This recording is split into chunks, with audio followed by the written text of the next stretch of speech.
Hello, we are the Different Blokes, and we're back for another reaction video.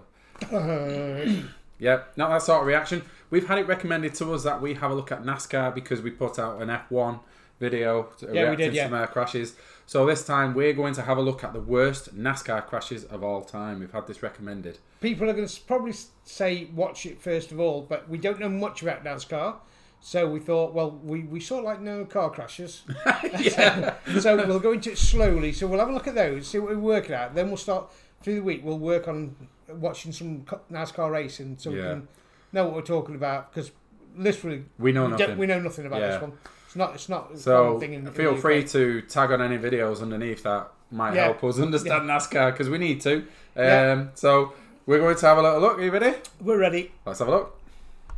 Oh, trouble! Steve Park is off into the infield. Another car valve over on his lid. It's Parkindale Jr. Terrible crash. Jr. to the bottom of the track. Jr. will win at Daytona. And the big one happens behind them. The 11 gets kind of stuck in the middle there and comes across the Ford's bumper. As he does, he spins back in, gets the 3 airborne, and he just gets projected off the other cars right up into the fence. I think he just saved him. Yeah. Oh, goodness. 6 gets, it's like, oh my gosh. Goodness gracious. It's like pinball, that. Oh, wow. Isn't it? Like Morris said, got into the 6 car. David Reagan. My goodness. Starts, and they get into the wall on the outside. Others start jockeying around. There's Derek Cope. He thought he got through that for just a moment, but Mark Martin's going to come right back up in front of him. And is that Ricky Craven? Yes, it is. Ricky Craven in car number 41 that's flipping over, went up against the outside wheel fence, back down on the track, and was hit again. There's a spin. There's trouble. Upside down. Schrader's number 25, side over side, end over end. Another car in trouble and also getting airborne. when they hit the toe, oh, they roll over. That's chaos.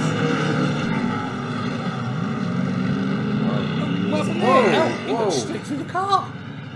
What is that? Has he just chopped the car in half? Was that him? Hit like this. Let's take a look. I think you're going to see him get loose the minute he turns down into the corner. Yeah, and he's just, man, and that thing just absolutely. Oh no, he's in his car, but I will guarantee you that impact was well over 180, probably 185 miles per hour. We've already seen 199 or better getting in there. Tri-oval checkered is waving. Ernie Evans wins. The Rusty spins and gets airborne and flips wildly right at the start-finish line. Very reminiscent of his accident at Daytona. He already has.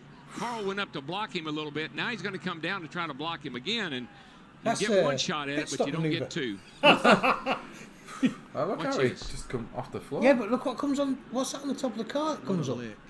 Oh my gosh. No idea. Unbelievable. Look at that.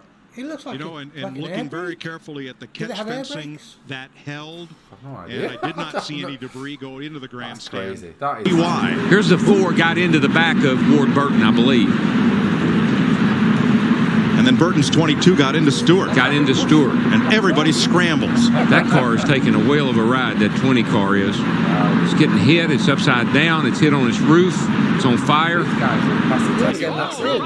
They have got some sort of air things on the top. Yeah, why are they flying up? I don't know. Must be something to do with the aerodynamics, surely. Why are they...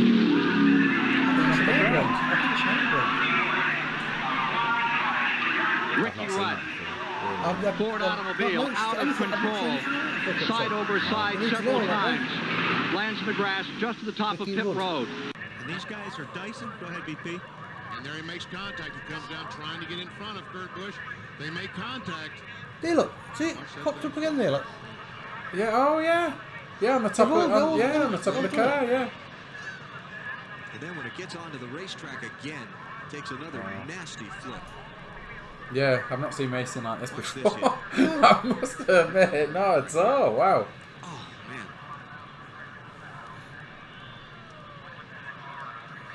man. One thing I've often said to Matt is that all your sports events and everything like that, it's so well rehearsed. Everything's laid on. You know exactly what's going on. Over here, it's like the doors open and we're just not following the truck in front of them. Don't know what's going on. Whoa! Oh, look out! We got trouble. This is going to hurt. Oh! Yeah. You won't want to be near the fence, would you? Oh wow! Everyone's gone. Yep. Keep your fingers crossed. So, do you actually go for the racing or do you go for the crashes? How many people do?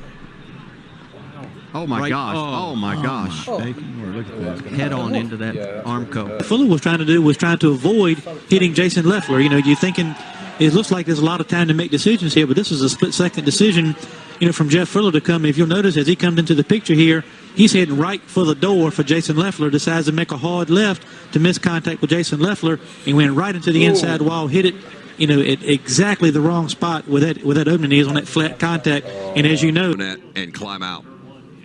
Very fortunate that these trucks are as safe as they are. Look at this truck just get out of control.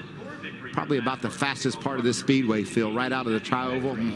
All the stadiums just starts tumbling. Football stadiums. I've seen football stadiums. That young man with his dirt racing background, I'm sure he's had many barrel rolls in his career, but none like that.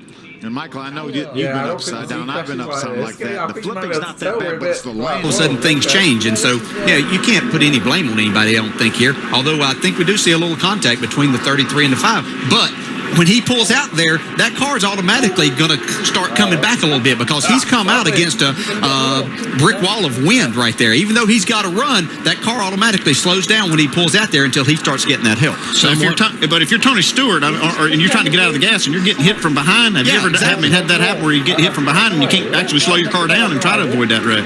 Somewhat reminiscent of the Brian Vickers, Jimmy Johnson contact in the Cup race last fall. Sound very south. Okay. Really just kind of a stack up of Yeah, I'm not commenting because I will be wrong. Like was one of them got on the brakes and it's kind of forced. Yeah, over here, if you missing this crash. Here's where it really gets exciting. Man, we talked about that there's nowhere to go as you come off of these corners, and when something like this happens, you make a commitment, and you've got one opportunity really to miss this wreck. Tony Stewart did a great job. Some others got... He was right here in the tri-oval, nearing the starting line. Right rear, it begins to shred, and the car goes out of control. You're at 210 miles an hour. You can see the right rear going. You see the debris there on the left-hand side of your screen. Earnhardt avoids Bobby. The car goes backwards. The aerodynamics get underneath the car, and Allison gets up into the fence. The aerodynamics lifted the car. They're not built to go backwards. Right underneath Harold Kinder. Harold, he stayed in there. Boy, I'll tell you, talk about a trooper. Kinder is right there. He's got the yellow flag out right away. That is a veteran, competent flag. Take that one out. The only car that was built that's fastest backwards and forwards.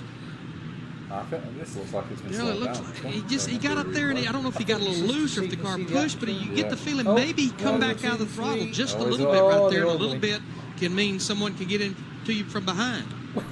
Yeah, you know, I guess that's possible. Shane Hall was riding. Shane Mill was riding mighty close to him, even in the middle of the turn there. So it's hard to say. We'll know till we talk to those guys, I guess. Well, 24 or more cars traffic over here ended up involved. Of our top 11 in the points, 8 was involved. But what a difference this race is going to make in the point shake-up. Kenny Wallace and Jason Keller are the only two in the top 11. I think he might win it. Wow. Okay, we will put the link onto the original video. So thanks for that one. Yeah, we're a bit struck. Like yeah, we've not.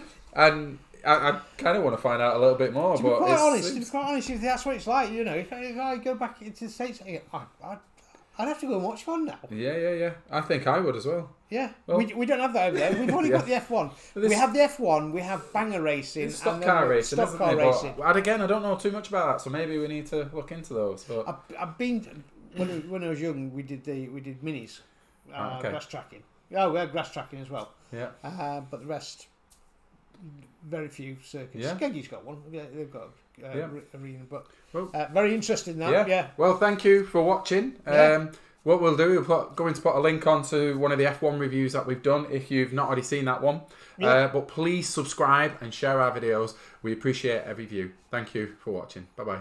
Thank you. Bye.